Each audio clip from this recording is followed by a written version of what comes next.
We'll just wait a wee minute, see if there's anybody for the public gallery.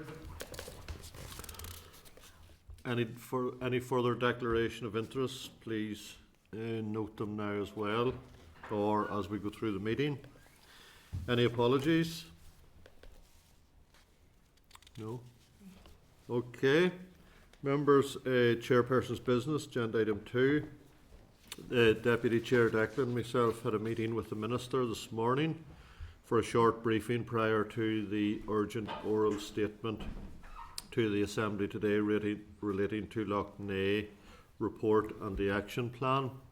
Don't have a huge amount to report on that, members. The statement will be out shortly, so it'll be in the chamber, so you'll have the opportunity to ask questions.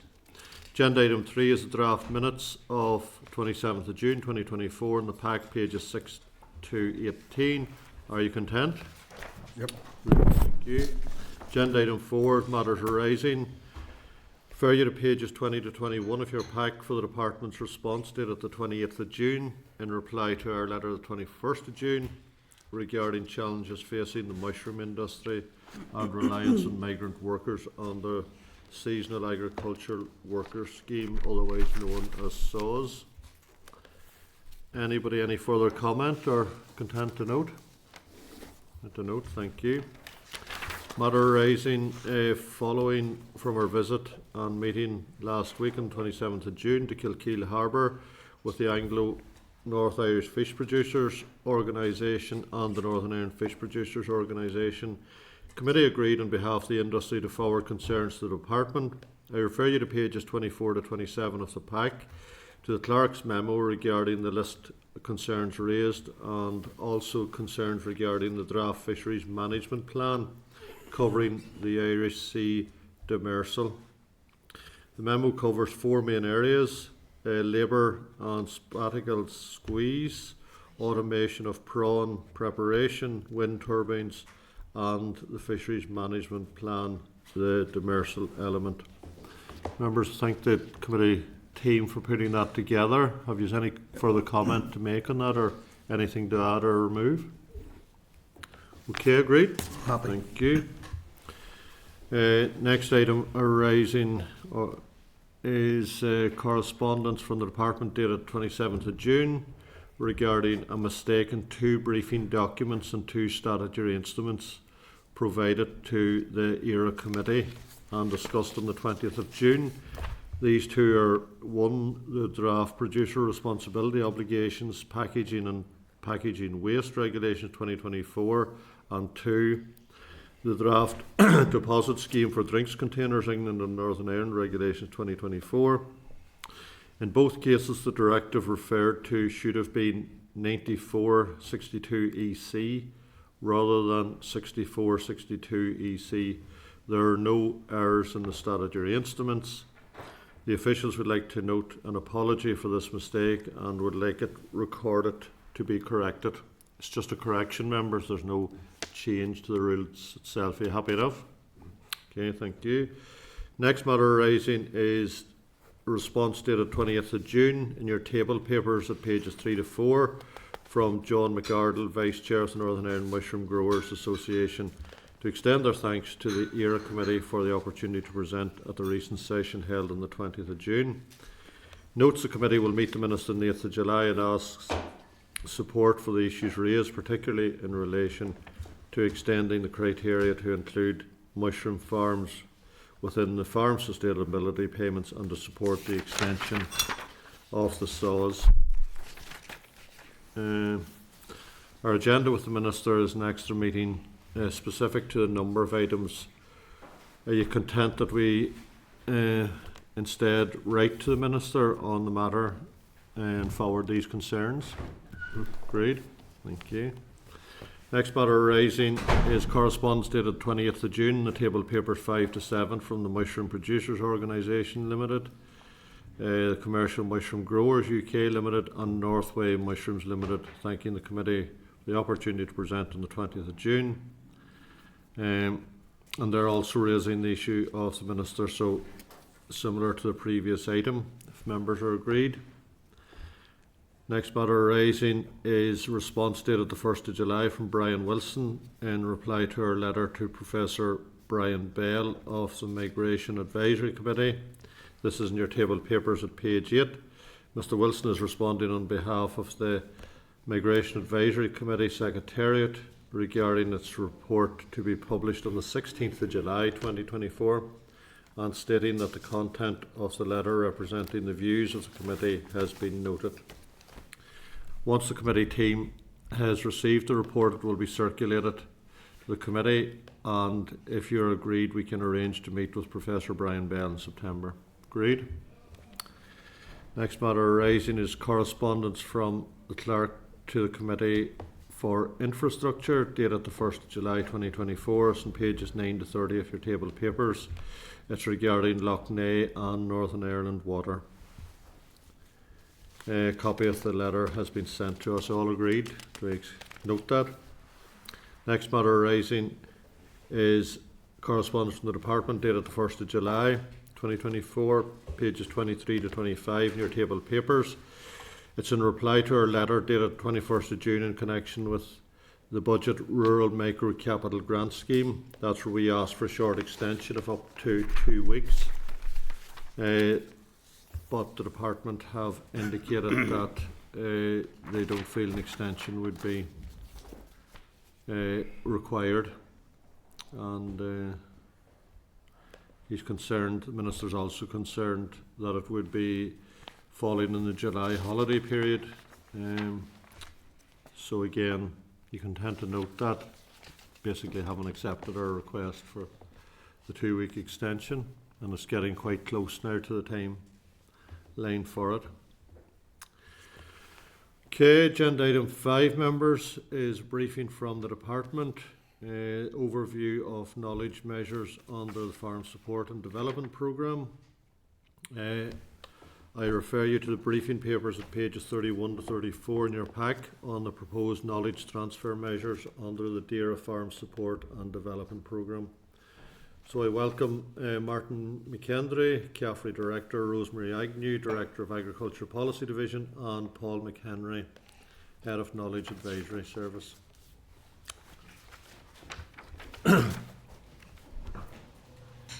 Members, just to remind you, on the 13th of June, we visited Greenmount College and received an overview from the CAFRE officials on various disciplines they deliver. Today, they will give us a background on the current work areas being developed and intended changes required to take place within farm businesses. Okay, Martin, Rosemary, Paul, it's over to you. Okay, thank you very much, Chair, and thank you to the committee for the opportunity to update you on the proposals to deliver our KT programmes as an integral part of the Farm Support and Development Programme. I think we're all agreed that there are significant issues and strategic issues facing farmers over the next number of years, and therefore I think what I wanted to outline this morning quickly here is just our initial proposals and how we would deal with that from a knowledge transfer perspective. Within the overall programme, knowledge transfer is a cross-cutting measure and is essential to the delivery and the transformation and transition that we require at farm level. The previous measures largely concluded at the end of March 24. And in the papers and this morning we were going to set out what our proposals are going forward. What we're using here is our learning from previous programmes and enhancing those measures and KT measures that delivered real impact at farm level, and building on that and creating other measures of how we interact with farmers going forward. Just quickly, just to outline the main areas. So we have plans in terms of the awareness level to develop up a hub, a central contact point for all technical information and also information with regard to schemes and other measures. Backing that up with leaflets, booklets, online events and that as well. So that's what we might class as the broad approach to engage with all farmers in terms of where they can access information as and when they require it. If we take the next step within the model, this is training and delivering training not only from a face-to-face perspective, but also from an online perspective, where farmers can access that training at a time that meets their needs, whether that's morning, evening, weekends, whatever that may be. This is actually taking the previous programme, which we would have known as the Farm Family Key Skills Programme, and building upon that. We also see the opportunity there for webinar events, online training, and large-scale farm events out on farm across Northern Ireland. The third level is our peer-to-peer group, which is really the replacements for what was a fairly successful programme around business development groups in the previous programme. So in this one here, we now have really good data, really good research and information that peer-to-peer learning is one of the best ways to actually encourage transition and change, upskilling and delivering impact on farm.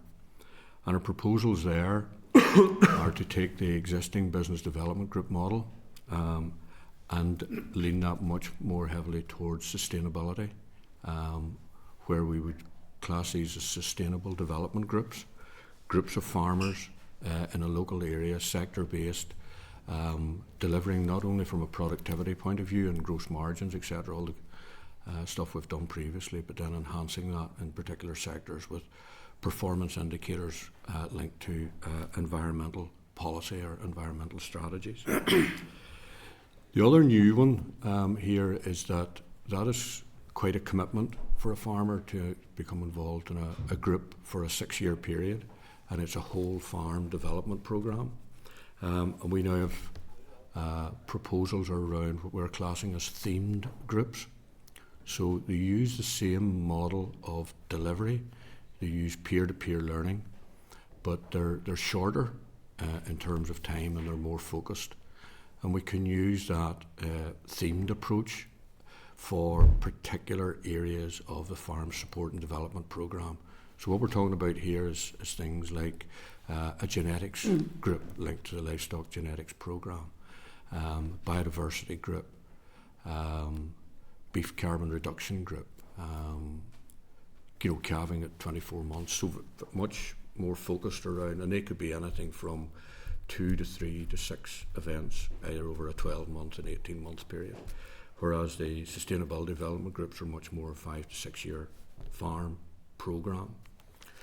So those are the measures in terms of that we see ourselves delivering in terms of the model. I think one of the important points here is that the programme and the farm support programme is targeted at 25,000 farm businesses. And therefore, a key part of this knowledge transfer is building capacity and capability within the industry. So having not only delivery from a departmental perspective, whether it's through CAFRE or not, but also external delivery agents who can engage at a local level and develop up the capacity and capability of this. This is something that we would have done in the previous Farm Family Key Skills programme, but we definitely really need to ratchet that one up and build up the capability within the sector to do that. Another programme that is new is actually where we're going to focus on those who influence decision making on farm. And there's a vast array of people that farmers trust in terms of their decision making. So we're proposals to have a professional development programme for those who engage with farmers. And I'm talking here about feed advisors there through NIGTA, fertiliser advisors, banks, NIACA, and others, vets, for example. So these are people that would have been showing up in previous research work that AFBI conducted to say these are people that farmers trust in their decision making and influence that decision making. So we see the opportunity here of setting up a professional development program, a register of those people who would have training over a period of time, but would bring them up to speed with the new ideas, new initiatives and new measures that are coming through the programme, that they're fully equipped to have that conversation with the farmer on the ground around the potential implications for their farm business. So, Chair, at that stage, I was just, you've had the note in the paper, just a quick update in terms of what our outline proposals are, and I'm happy, as we all are here, to take questions. Okay, thank you, Martin. Rosemary and Paul, have you anything to add at this stage? No? Just a quick question, Martin. Obviously, there are other people involved in the entire land use as well as farmers, and I'm thinking no matter what we say about, we don't want much conflict between the farming community and the environmentalists.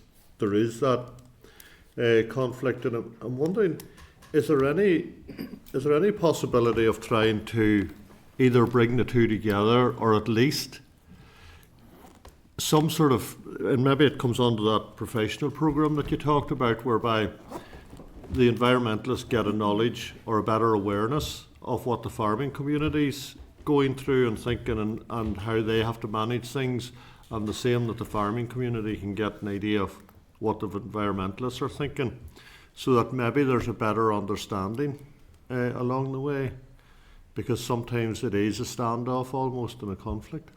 Okay, no, thanks for the question, and Paul and Rosemary can add in here. It's a very good point, and it's actually an area that we've pinpointed as really important in terms of the influencing of decision making, and the idea that both are complementary rather than competitive. Yeah. And I think that's the key message here. Just for a second, in terms of moving from CAS, I mean, the Sustainable Agriculture degree that we've developed in Greenmount, and we've our graduates coming out over the last 2 years, and that is very much in that space of how does agriculture and the environment link together and complement each other. And we have very, very good graduates coming out now who understand both perspectives. But with regard to this programme, we have engaged quite significant with the Northern Ireland Environment Link, who are the overarching body for the NGOs. And they are very interested in terms of what you were saying there, Chair, around the professional development programme. But in addition to that, I think there's real opportunity for them to become one of those external delivery areas in terms of that engagement with farmers, because they do have quite a significant engagement with farmers in different areas of the country in terms of either biodiversity or water quality or whatever. So I think the important bit is actually that they're part of the whole ecosystem of knowledge transfer, and probably the most important bit is that those who are engaging with farmers are consistent in their messaging, and we're all saying the same thing rather than that conflict. And they have been quite open with us in our communication and deliberations with them in terms of being part of that ecosystem going forward. All right, thanks for that, Martin. Declan, Deputy Chair. Thank you for the presentation, and also thanks for facilitating us down on site there a couple of weeks ago. It was a very helpful and very informative visit, and really got a lot out of it. I suppose there's just a couple of wee points. See, to make it as farmer friendly as possible, will you be able to facilitate these on farms, in local sort of areas, where farmers feel most comfortable and maybe are more accessible to the farming community, particularly in quite isolated rural areas? I think that's one of the really important bits of peer-to-peer learning. And we have really, really strong data now that backs up that model of KT. And the parts of it that really work are when farmers have a trust in each other and are prepared to share their information, and that is built up on a local basis within a sector. Okay, so we saw the outworkings of that through business development groups, but some of the feedback we were getting was that it was a massive step from attending a single training event to committing to a 5 or 6 year programme. And that's where the theme groups, we believe, can fit in there, where the group, we can come up with what is the issue we're trying to solve, and then within the area, so whether that's an environmental landscape or whether it's a livestock issue, that farmers can come together with a facilitator and share that information. And we see the opportunity, the real opportunity is doing that on farm. And part of the programme, we see the ability to fund that farmer who hosts that visit and shares his information, which hopefully gets us to targeting those who perhaps have been more difficult to reach at other times. I suppose the second point, and it goes back to a report that this committee commissioned last year, the breaking the glass ceiling with the representation of women in agriculture. And I recall from that time that 94% of membership of the business development groups were male. And I also remember from that report that in farms where women were in charge, there was a higher likelihood of innovation and change to take on different ideas. So are you aware that is the department doing anything to redress the imbalance of females in the replacement of these business development groups? Yeah, no, that's a good question. Again, I'm maybe going to actually go back a week here as well, back to last Wednesday at graduation. We're over 50% of our students graduating on our agricultural degree programmes are female.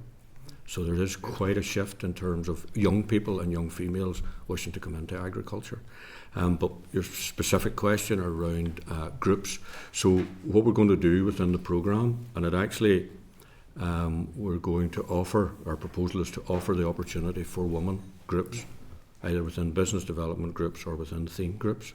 And let's, see if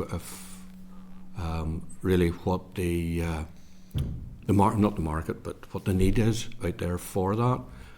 So yes, that's part of our proposals to do that as well, to encourage those. Although we do get the other feedback as well, I have to say that women are quite happy to be in groups with farmers, whoever that may be.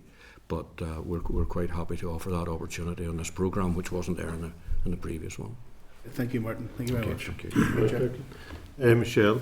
Okay, thank you, and thank you for your presentation. I was just wondering what work you've done in relation to sort of differentiation amongst the groups, because obviously there will be some farmers who are highly motivated and will want to be further challenged, and then there'll be others who may be intimidated by going into a group where you have those very sort of high achieving farmers. So I'm just conscious of the mix within the groups.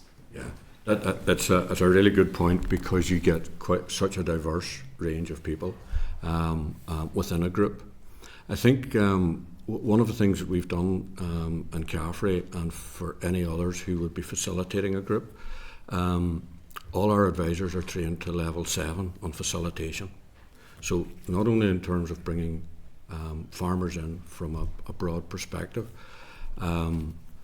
facilitation skills are absolutely critical in groups. Technical and environmental knowledge is important, but actually having the skills around being able to facilitate that discussion, understand when somebody could potentially give more to the group, and bringing that person into the group. So we've invested significantly over the last 5 years in those skills and that skill set in terms of doing facilitation. I know maybe going back over what I said earlier, but some farmers didn't feel that they could commit for a number of reasons to this 5 or 6 year programme. And we see that from like a normal training event or on-farm event, that we've pitched in these theme groups which are much more focused on single issues, and perhaps that will encourage more farmers to come into that. But one figure, in the previous programme, just over 4,000 farmers expressed an interest around groups. Some came in, some left for reasons, and we feel that we can target those again in this, plus another number of that. So I think there's more who could come into groups. It's not for everyone, I have to say. It's not for every farmer, and that's why I think we need a myriad of opportunities for them to engage in KT. But those who have come in and have developed that confidence to share their information have reaped the benefits of working within groups to the farm business and to themselves. So I'm just curious, this is my last question, just about moving forward with the groups. Will the groups be solely geographical? Will they be of cross-sectoral? Or will there be a mix of different types of programmes? Because obviously you've talked about the thematic, which obviously will bring people from various sectors together, but curious as to how this will operate practically.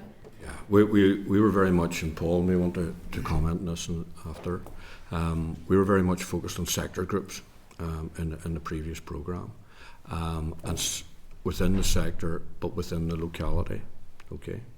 And some of the feedback around the evaluation has been that some of the sort of farmers who have different production systems would have liked the opportunity to have actually been in a group with like-minded people in terms of their production system, and that is something that we're looking in terms of being able to change that. There is a bit, even when we've gone back to farmers to say that might mean you have to travel a bit, they've actually been, no, that's fine, we're happy to do that, and we might get more benefit out of that group and that system, and as you say, going on then to the next stage and the next level of it. So that is one that we're considering around within the proposals as well. I don't know, Paul, if you want to. Yeah, and that, I suppose the other thing in there is the fact that some of the, if you take the dairy groups, some of those may be linked to a particular processor. So there's opportunity to set the groups up around the processor as well. But there is that bit, and even within dairy groups, you could have a farmer that's working with an intensively housed system compared to a grass-based man, and they don't have a lot in common, and there's just feeling that those intensive farmers would like all to be in the one group. So as Martin has highlighted, it might mean travelling a bit farther, but if they're all focused in the same production system, it's probably more applicable. So looking at that. So. Okay. Yeah. Patsy Midlone. Yeah, thanks very much, and thank you, and good to see you again. Just one thing, I see a lot of the stuff that you're looking ahead very much forward plan. You talk about the 6-year commitment and that. One of the things that many of us who live in the rural areas and know our own areas is that what you have is a generational thing, and that many of the farmers, and especially on those smaller holdings, not the big intensive guys, are of a certain age. That's the first thing, and how you engage with them and get them involved in new innovative practices. And secondly, back to the point that Declan was making there, often in those situations it's the farmer, the male, who works the farm, and it's the female, the wife or sister, who manages the farm. So how are you connecting with that dynamic, which is very traditional in many of our rural areas?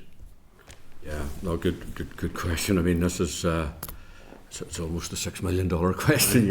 It's because getting that interaction with people who are farming from 18 to 80, and how do you have different interventions that help and support them to develop the business. Okay, so we believe in this one here, in terms of the model, that we have a significant number of different interventions for farmers at whatever age. But the other bit that I think we're complementing it with this time is that CAFRE, or the department, are not the only people who interact with farmers, and therefore this idea around other local delivery agents in areas where they have perhaps historically been engaging with farmers, we would like to build on that as well. We've been bringing farmers to meetings, bringing farmers to groups. And the other one is this idea around the professional development programme. So in most farms they'll see a feed advisor, they'll see a vet, they'll see someone else who's on the farm, and we're working hard to equip them with the knowledge that in a way that can nudge the change, but probably even more importantly is signpost them to where they can get other information. And I'm not so sure that we've always connected all these up, because if we look at the opportunities out there, I think we could have 100 feed advisors in Northern Ireland as a starting point. So there's a massive platform of people and vets who actually engage daily on farm businesses. So we're trying to get the information to them that they can pass on and even nudge into some of these programs. You mentioned other agencies there, Martin. What other agencies do you have in mind In terms in terms of liaising with the farmers? Well, I think we've vets, we've environmental organisations. Right. We have the. I'm not so sure if there's many of those environmental organisations would be connecting with farmers in many of our rural areas now, unless I'm thinking of different environmental organisations. Yeah, no, some would have Ulster Wildlife Trust would have a number of groups of farmers through the previous environmental farming scheme. RSPB would have a number of groups in that as well. And I think there's an opportunity, because there's discussions we've had with Environment Link is that they would like to be more proactive in this space. So I think the idea that we're now sitting down around the one table and we're all sort of focused on the direction and the consistency of the message. So there's opportunities, I think, for those who are existing and have those connections, but there's also opportunities to develop and enhance those connections going forward, because, as I say, the programmes that are there over the next period of time. The one question is I would have about that, who's going to kickstart that and see that through? I mean, who's going to be the point person or organisation which says we need A, B, C and D done, we need this developed strategically, who's going to liaise with vets, who's going to liaise with those environmental organisations in areas where they are, some areas they just won't be.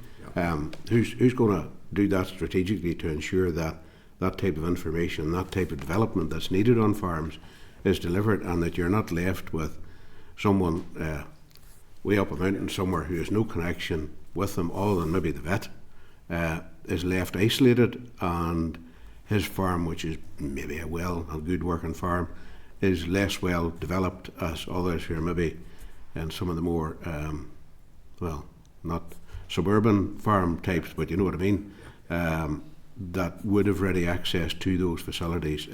Is to make sure that those who need it get it. No. Again, it's a very, very, very good question. In fact, this is one where we have been presenting to the agri-policy stakeholder group, who provide that support to the development of the overall programme. And they have requested that CAFRE would as such hold the ring on this one, in terms of providing that consistency of message, developing up the training programmes, and ensuring the delivery of a professional development programme. So we're at a starting point in this, and this is where they believe that, from our point of view, from our independence and that we're well placed to actually coordinate that work.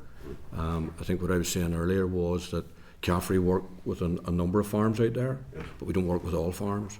And the challenge is, who are the people best placed to engage, and how do we support them to do that? The only question I would have then is, why was this sort of thing not attempted before?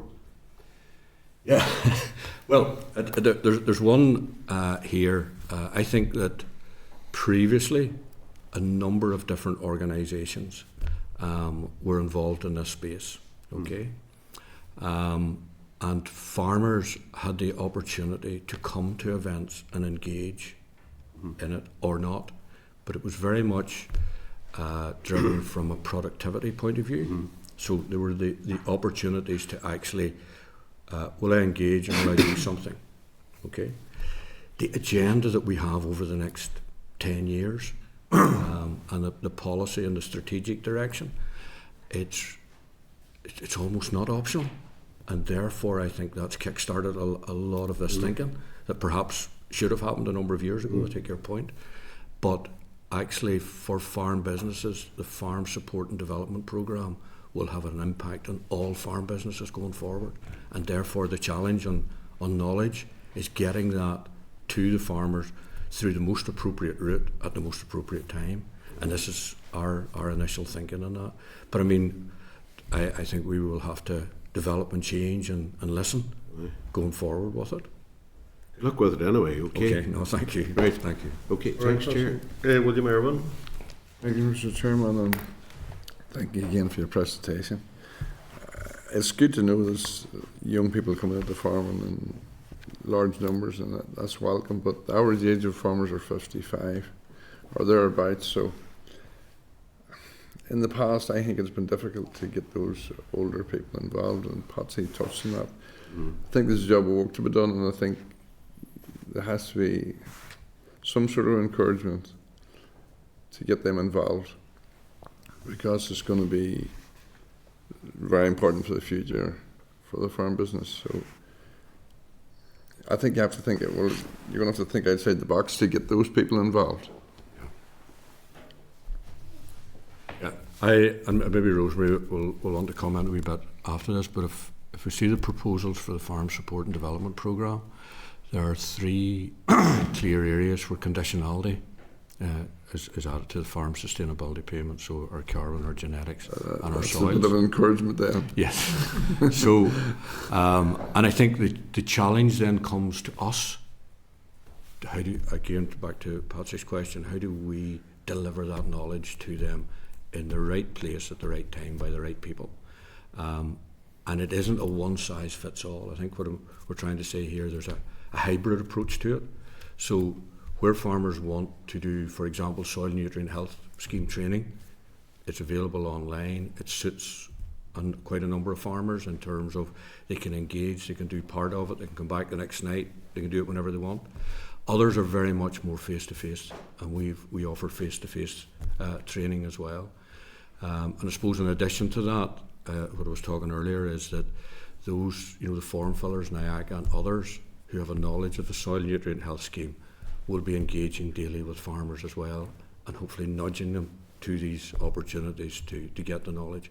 But we also see, the good old leaflets and that, and booklets going to farm businesses. We had the FAST newsletter in the last programme. So there's an awful lot of different ways that we're trying to get that information there.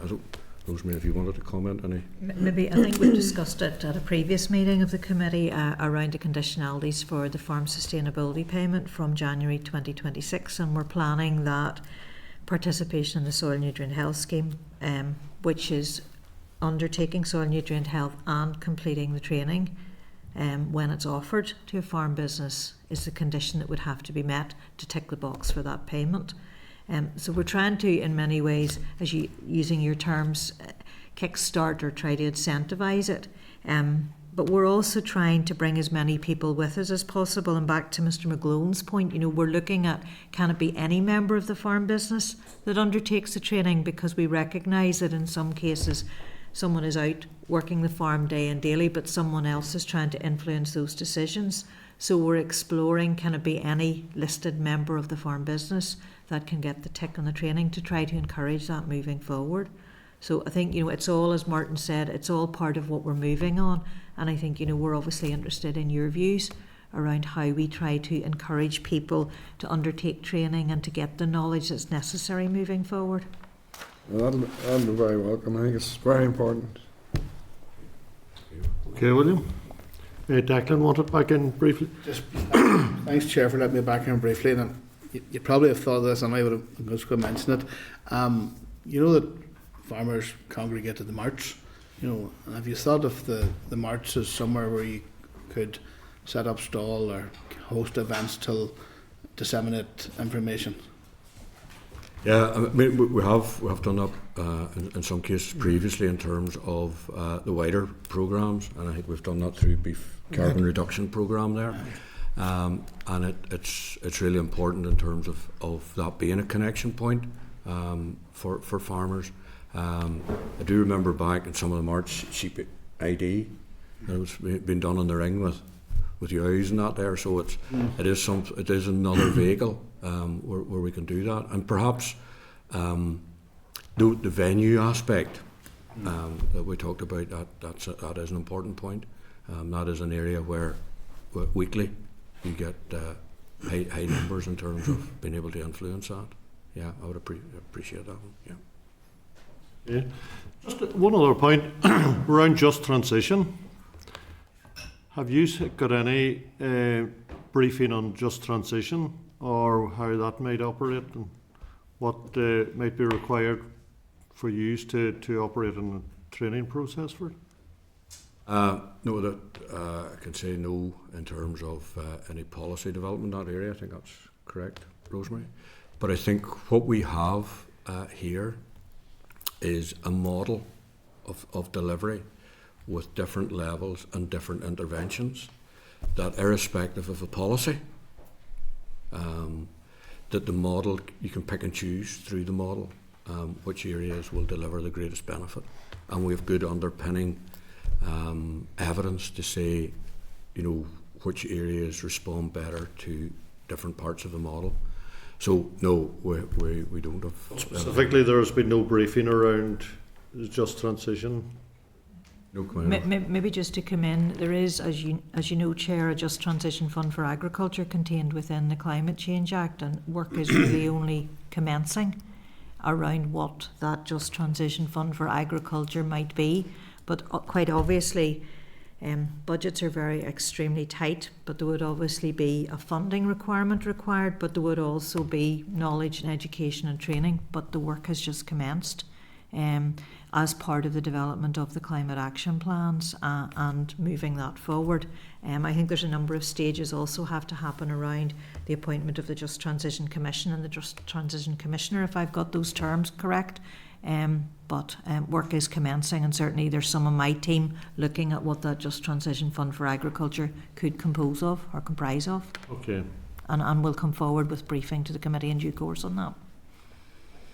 I'll say very quickly. Just on that, I'm glad to see that the department's working on that, because it seems to be a bit of a nebulous theme that's up there, and we want to see what the actual building blocks of just transition are. But are you liaising with other departments, Rosemary, around, because the way we have this concept of joined up government, you'd want to make sure that the broad thematic areas of just transition sort of work their way across all departments that need or are involved in just transition. That's practically all of them. I suppose, to be perfectly honest with you, Mr. McGlone, we're just working on the Just Transition Fund for Agriculture. We have not taken it outside of DAERA yet, but I do take your point that obviously it needs to go across all departments, because if you go to the like of DFE, for example, Department for the Economy, it can have a role in the Just Transition Fund for Agriculture, but we're trying to work up some sort of a scoping paper at this point in time, but it's only in very initial stages. But take your point. Thank you. All right. Look, thank you very much for that briefing. Much appreciated, and bringing us up to date, and for the work you're ongoing around that. Not only that, but also at Greenmount and your other Caffrey colleges as well. Okay, we'll move on to agenda item 6, which is the briefing from the Department overview of horticulture policy and measures under the Farm Support and Development Programme. And I think again Martin and Rosemary is remaining for this. Thank you, Paul. Thanks. Members, I refer you to your pack briefing papers at pages 36 to 40 of your pack on the horticulture sector growth support scheme. So it's progressing through the approved processes, with business case approval being sought from DAERA economists. So again, we welcome Martin McKendry, Rosemary Agnew, and now joined by Eric Long. You're all very welcome, so over to you. Okay, thank you very much, Chair, again. And thanks again for the opportunity to update on the horticulture proposals as part of the overall Farm Support and Development Programme. So Eric Long is Head of Education Service and also responsible for horticulture within Caffrey. I suppose this is one of the, well, they're all exciting within the programme, but this is one of the really exciting ones. I think there's real potential within the horticulture sector as an area of growth and opportunity to meet market demand. So horticulture, and the area we're focusing on within this policy, is within production, either production for food, strawberries, apples, mushrooms, whatever, or non-food in the nursery stock, cut flower sectors. But to give a quick snapshot just of the industry, its value in 2022 was just over 96 million. About just over 200 hectares and about 2,500 people working in it. So that gives a flavour. I suppose what are the areas or what are the problems we're trying to solve here in terms of there are quite a number of small horticultural sectors and therefore getting people to work together to meet large market opportunities is something we're focusing on here. Expertise in terms of agronomy and then other issues around production, productivity, environmental sustainability and supply chain integration are other areas. So within the programme, I suppose what I would say at this stage, this is the first time that we have set out we've set out a direction for horticulture as a policy on its own, is this one. So it is a pilot programme over 4 years, and what we're trying to do here is tackle the issues within horticulture and the needs to grow the sector and grow the sector substantially over the next period of time. The three main areas we've identified here in this initial pilot is sustainable sector growth groups, and this is about bringing growers together into groups where we get volumes and skill set that can meet a market demand. That market in terms of things like fruit and vegetables being driven very much from a health point of view, and also with the ability to grow and harvest these crops locally. The second aspect of the programme is around innovation, drive and support, and this is a capital investment around areas that we're identifying at this stage where new crops to Northern Ireland, potentially, that could be grown, new technologies, new innovations that could be demonstrated to other growers. So this is, and then that those would be used to demonstrate to other growers. So it's funding there. And then in the third area is bringing new growers. It's not just young growers, it's new growers to the horticultural sector. We're classing that as a New Growers Academy, and we would be proposing there that people are within a development programme where they can achieve a qualification, but they are learning as a group, they're exposed to the different crops, the different techniques, the different knowledge and skills to deliver that programme. So from a horticulture industry perspective, as I say, this is our first time of actually ring fencing it and saying this is something that we have the potential to grow. It's not land hungry as such, and therefore there are opportunities for those who are within horticultural businesses to grow, but there are opportunities for new entrants into horticulture, and the programme is developed around that. And Chair, we're happy to take any questions on that. Okay, thank you again, Martin. And just interested to know on the interest that there has been in it since it was launched at Balmoral. Yeah, we've had good engagement again with the agricultural policy stakeholders group, but also a group that is representative across the horticultural sector, and so we've had a number of meetings with them in terms of developing up what the proposals would look like. I suppose on the next phase, developing up what criteria and entry criteria would look like, and there is significant interest within the horticultural sector for a programme. I have to say that this pilot isn't for every horticultural grower at this stage. We're focused on particular areas, but I think as we develop up the evidence through a pilot, that a lot of these are scalable in the next phase of the project if the demand is there.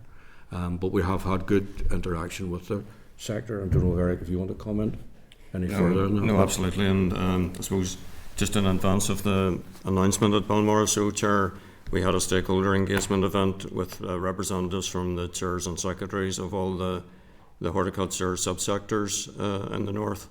And there was a very positive response to the proposals within that forum. Okay. So generally, there's a goodwill towards it from the industry. Would that be fair? Yes, absolutely, Chair. Okay, that's useful. Michelle? Okay, thank you, and thank you again for your presentation. I think this is a welcome move. However, I suppose practically, having spoken and having had need to speak to my local growers in the last number of months, I suppose one of the biggest issues around resilience. And I suppose what work do you intend to do in relation to that? And obviously there are issues which are beyond your control, because obviously this is a sector which is very much weather dependent.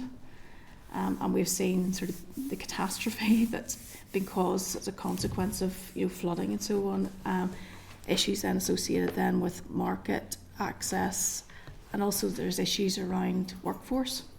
So I suppose those are broader issues that are out with, I suppose, CAFRE's control, but I suppose it's still very pressing issues for that sector. Yeah, no, it's a very good question, and it's very timely. Actually, at the minute, I was writing down 3 things here around weather, market, and workforce. So, in terms of existing horticultural businesses, some of them quite large businesses, productivity and environmental sustainability are still very important aspects of that, and we still have local advisors who work with local horticultural businesses as we would with dairying or beef. With regard to the market, we can help people get to the market. The negotiations that happen there are a separate issue, so we cannot intervene in the marketplace. And I think that some horticultural businesses have really superb routes to market and have long historical routes. I suppose our programme that I talked about there in the groups is actually assisting new growers and possibly smaller existing growers to come together to access some of those larger markets.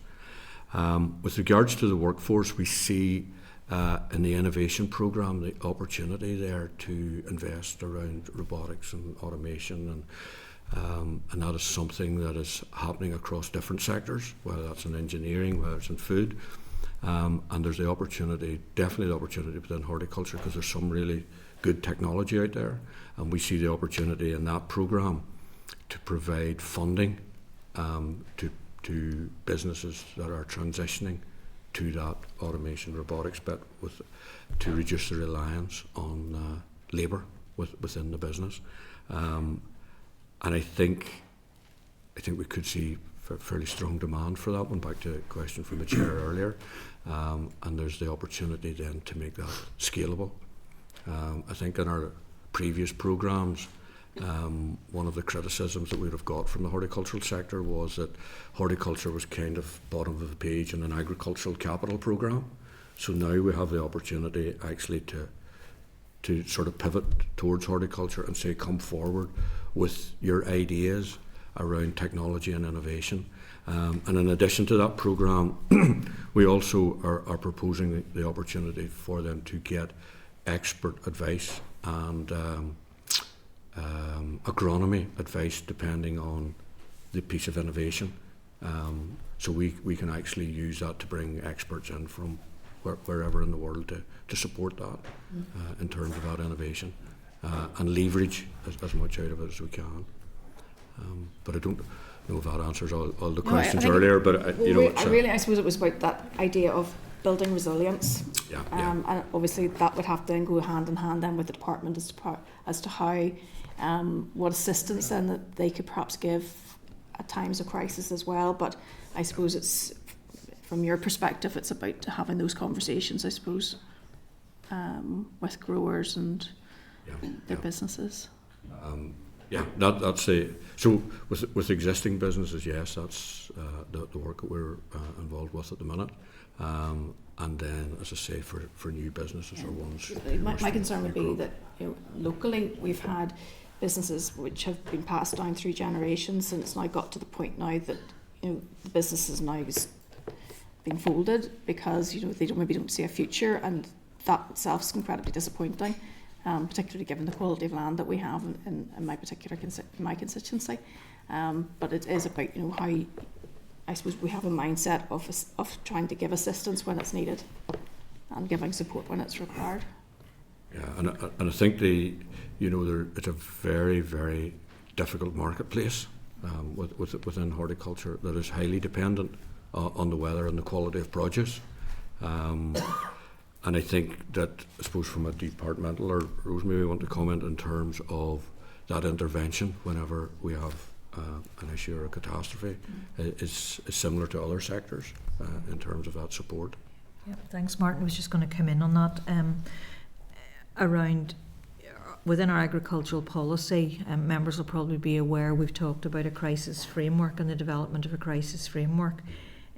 We are progressing that, really just down to resourcing at the minute, but it's intended to try to provide sort of a framework for when DERA could intervene, subject to business case, subject to budget availability and all of those various things, around a set of triggers or something around, let's say, the weather, around market access, around price, something like that, and to set up a group that initially there would be representatives from various divisions across the department would come together if such a crisis exists, and they would have this framework so that it would be applied consistently across the horticulture sector, the dairy sector, the pig sector, whatever that sector is going to be. But I think it all comes back to DERA can only provide an intervention if we can demonstrate value for money for that intervention. Otherwise it requires a ministerial direction, and you'll be familiar with that, but that's where it comes back to.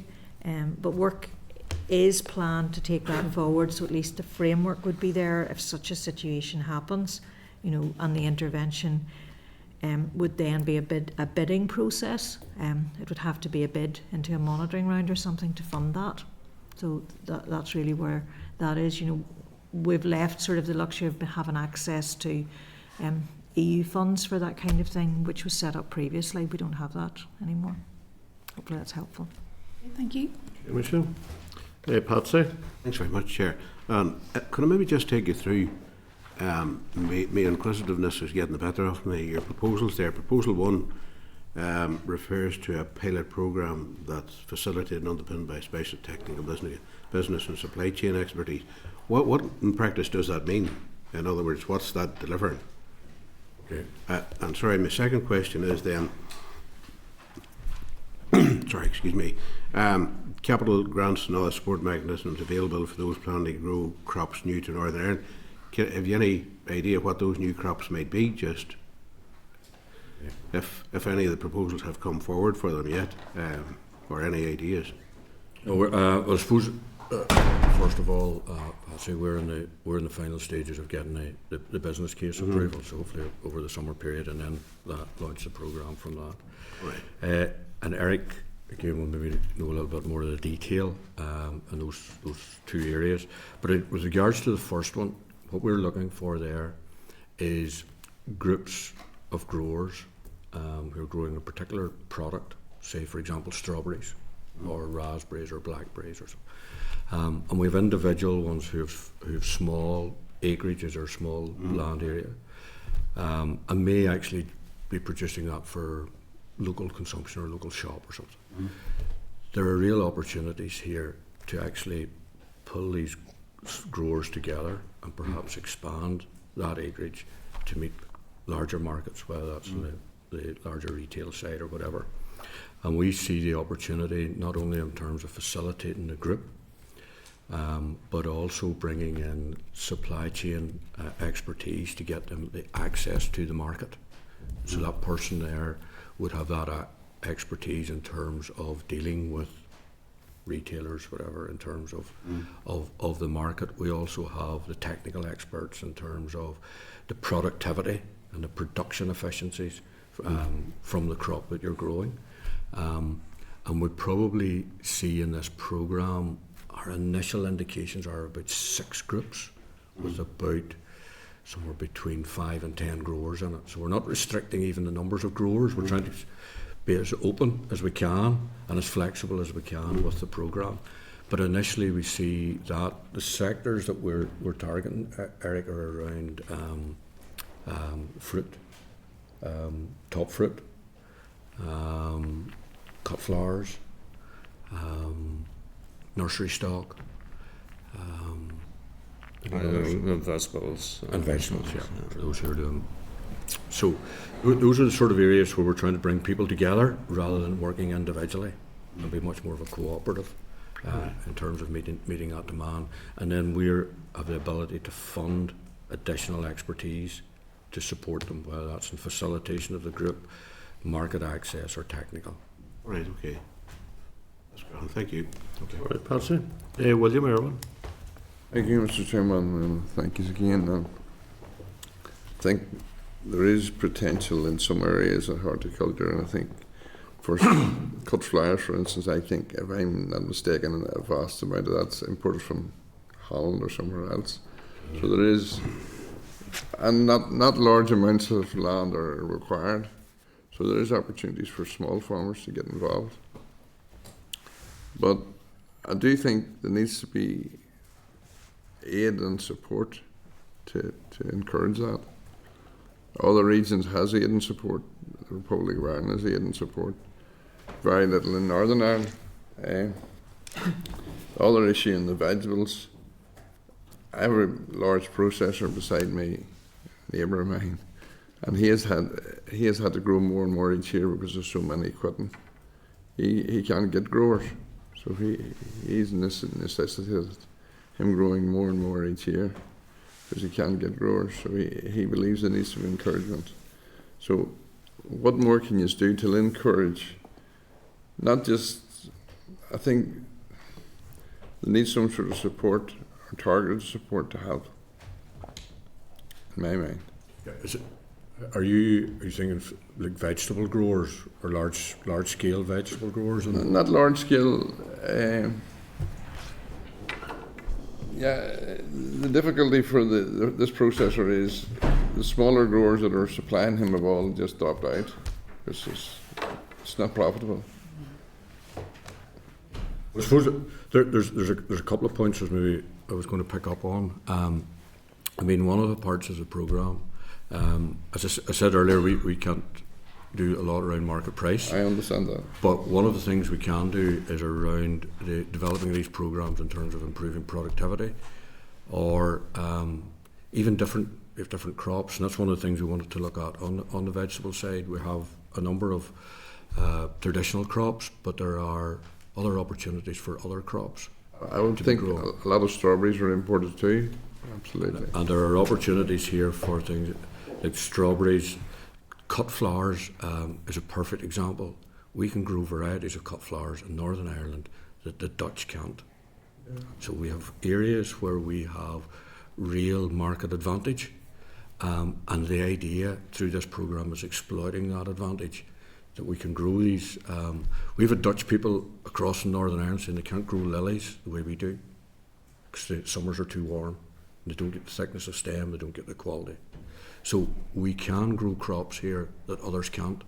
And I suppose what we're trying to do in this programme is actually encourage more of that, try and support that and get into those niche areas which invariably have a market advantage and a better return.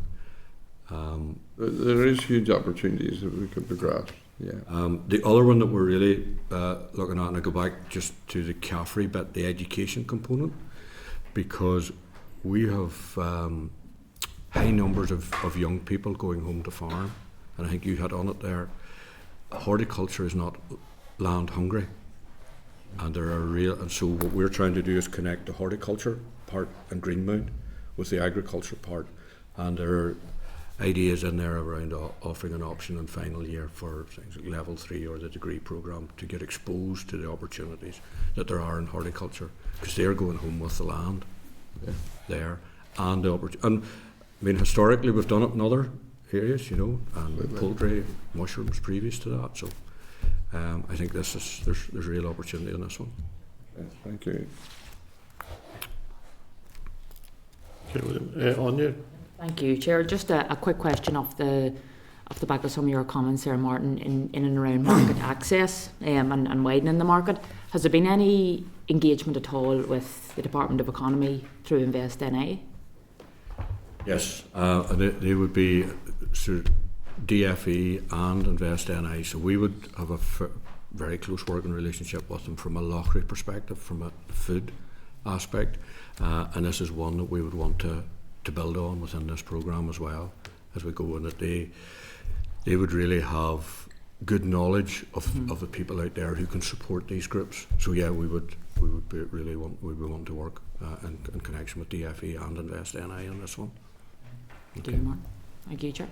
Okay, thanks. I noticed just finally, Martin, in the briefing you said the proposals aim to help foster the growth of viability of the entire production horticulture sector through measures designed to improve cooperation, collaboration, and so on. And you did mention at the start about better cooperation, that maybe they're a diverse, I don't think you used the word diverse, but I'm using it, sort of a diverse group. And I suppose that's the nature of just that horticulture sector as well. You know, it's not like a beef sector, a dairy sector where they do share experience. Would that be reasonable too? Yeah, they're quite independent businesses, but I think if we can get the right intervention here, we can encourage that cooperation, because if they do come together into larger entities, the potential is really there to do that. And not the individual business into larger entities, but into a larger entity as all of them coming together. Is that what you mean? Absolutely. And there's good examples of this. You're not encouraging a major takeover by one horticultural business? No.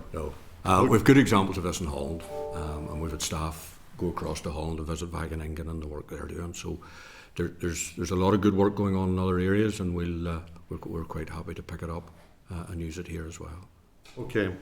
All right, Martin, Rosemary and Eric, thank you very much for your presentation. Thank you for the information, which is very helpful. And it's probably a sector that we don't hear too much about it at this committee, actually, is that horticultural sector. So it's good to get an update. So thank you. Okay, thank you, Chair. Thank you. Thank you. Okay, members, we'll move to the tabled agenda item 11, which is the statutory instrument, the Sea Fisheries Amendment Number 2 Regulations 2024. Draw your attention to the correspondence from the Department at pages 35 to 36 of the tabled papers. And this is just to advise the committee that the Minister has given consent to DEFRA for the making of a UK-wide statutory instrument, the Sea Fisheries Amendment Number 2 Regulations 2024. Don't believe we need to do anything else. It's just to note and provide information. So we'll go back to agenda item 7, which is correspondence. Refer you to a number of items of correspondence. The memo is in the packet page 41, and the correspondence pages 42 to 70. First one is correspondence dated the 27th of June 2024, page 42 to 56 of your pack. A copy of a memo from the Clerk to the Committee for Finance, to the Senior Assistant Clerk for the Audit Committee regarding the monthly outturn. This is a briefing paper outlining expenditure outturn and forecast outturn from all departments in respect of non-ring-fenced resource DEL, ring-fenced resource DEL, capital DEL, and ring-fenced technical transactions capital. Correspondence includes a memo from Department of Finance to the Committee Clerk regarding the 2024-25 May outturn and forecast outturn. You will note that some departments have included confirmed funding packages in their forecasts in anticipation of allocations being confirmed through the Westminster main estimates and received in the June monitoring round. A number of departments have also included budget cover transfers from Whitehall departments and technical adjustments between executive departments in their forecast outturn. This has resulted in forecast overspends of 96.4 million in the non-ring fenced resource del. Also included are detailed tables for the monthly forecast alternate annexes A, B, C and D. Really just for noting, members, unless you have any comment.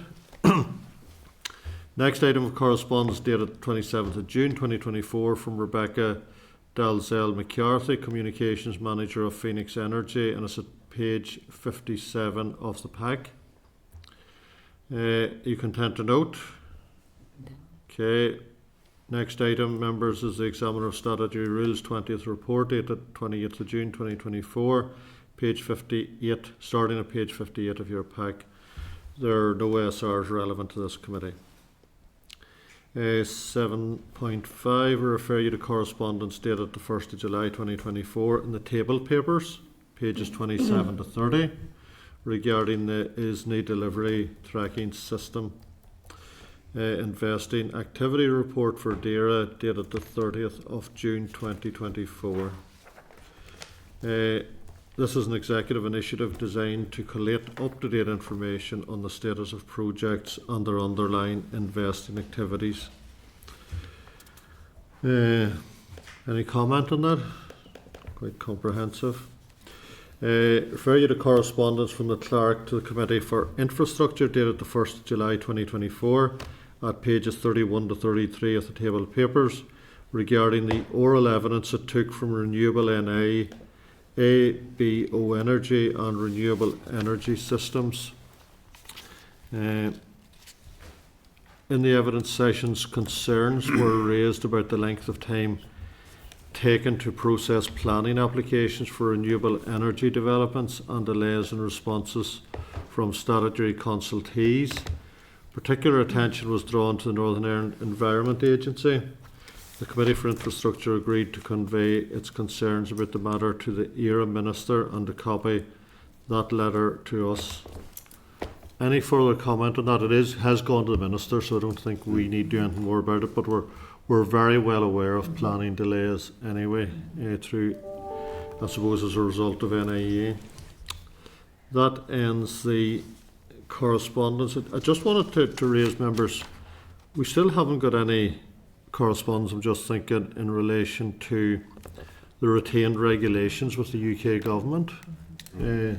Chair, I was speaking to the official this week and they did get response back from DERA, but they weren't happy with it, so they'd from Westminster, but they weren't happy with it, so they'd gone back to ask them to review it, and they're still waiting for that back. Okay, so we should get something. Hopefully, we'll put it in for Monday if we get it. Now, in fairness, the Minister did say when he was at the committee before that they weren't even sure of what was devolved back to DERA and what was retained with Westminster. But it's a very unsatisfactory position, I do have to say. They were seeking further clarity, which is what the hold up is. All right, agenda item 8, members, draft forward work programme. Refer you to pages 67 to 69 regarding the autumn draft forward work programme so far. Any comments? We'll all pick this up in September. Members, any other business? No? Okay, the next committee meeting is next Monday, the 8th of July 2024 in room 30. 10 a.m, which will be our final meeting of the session, and the Minister will be with us. DV, thank you very much for now. Committee Room 29, Sound.